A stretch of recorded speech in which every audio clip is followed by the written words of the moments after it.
Yeah. Yeah. Okay. So we have a first match for the night. It's pizza versus. FopTop versus TM Hylen. We got Toon Link and Diddy Kong. Oh, cool.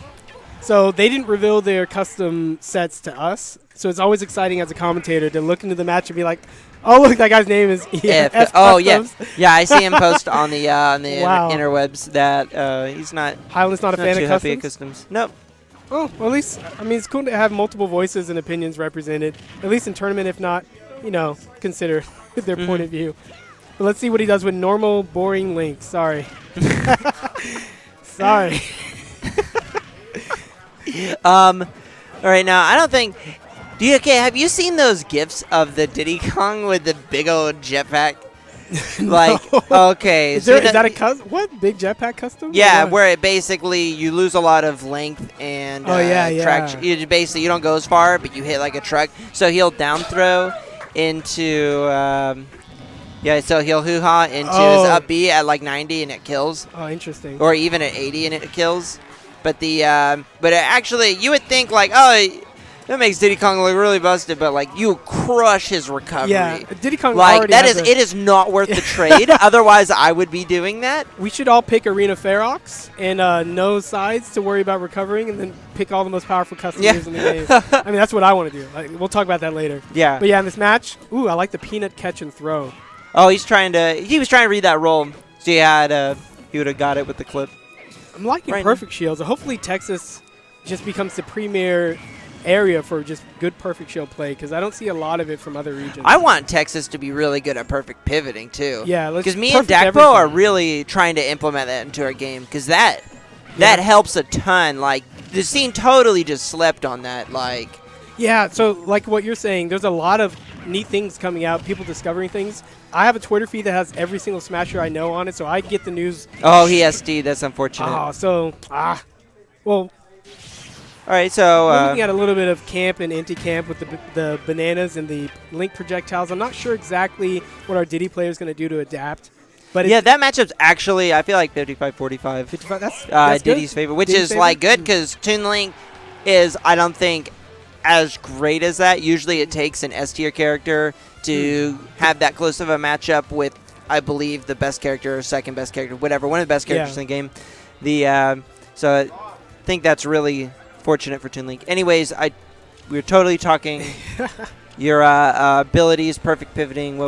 So there's a lot of information that comes out. I see not only when it's posted and what it is, but who's talking about it. And I'm noticing not a lot gets shared. So I feel like I know a lot. And when you're saying, why aren't people doing this? Why aren't people knowing how good this is? It's kind of like, wow, there's just a lot out there. Like, maybe that's I'm winning sets online. Like today, you can ask Iggy, because me and Iggy were doing doubles against Mikos and Ally. Oh, interesting. And it was like, I won 2 or 3 games with a clutch perfect pivot. Okay. With like, it was just, because the thing is, perfect pivoting is the absolute best, I feel like, when your opponent thinks you're going to roll and you've committed to a shield because you had to cover an option. So it's like whenever you're in shield and they limited your options to roll or jump, drop shield perfect pivot is pretty good. Very good. Like it's like at death percents in close situations, that is definitely a big changer. Take a look at this match. Oh, wow, it's totally swept the other way. What's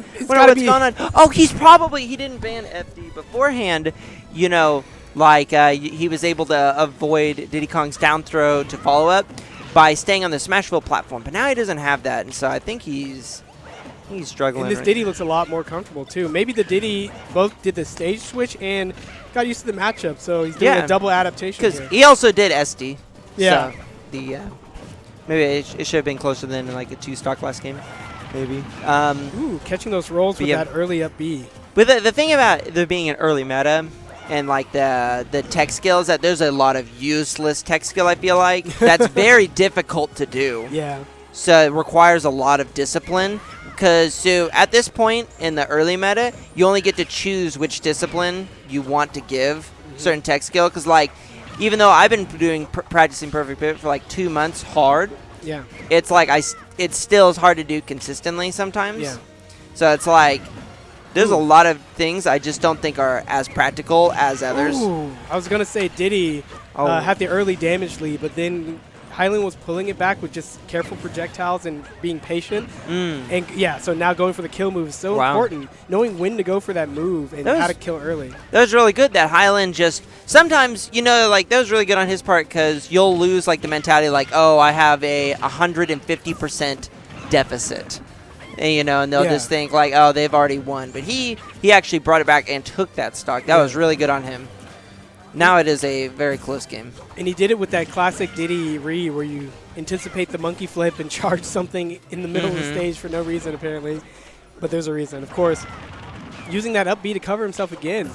Diddy hasn't stopped it yet. He's run into it twice, or ran into it once, rolled into it, and then landed into it for the third time.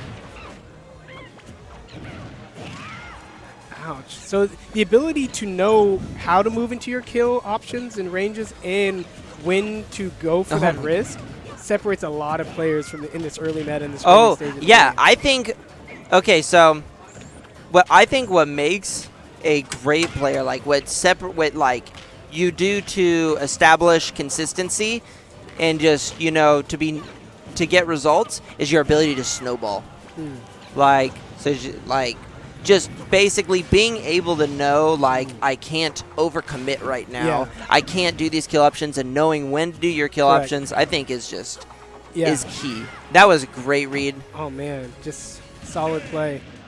Great job by Hylen. I didn't think he was going to win game 2 after just seeing that huge loss, but a huge deficit. Yeah, deficit. That was great on his part. All right, stream, check out what we got here. Oh, my goodness. Check it out. I bring something Kirby every week. This is Kirby Gummy.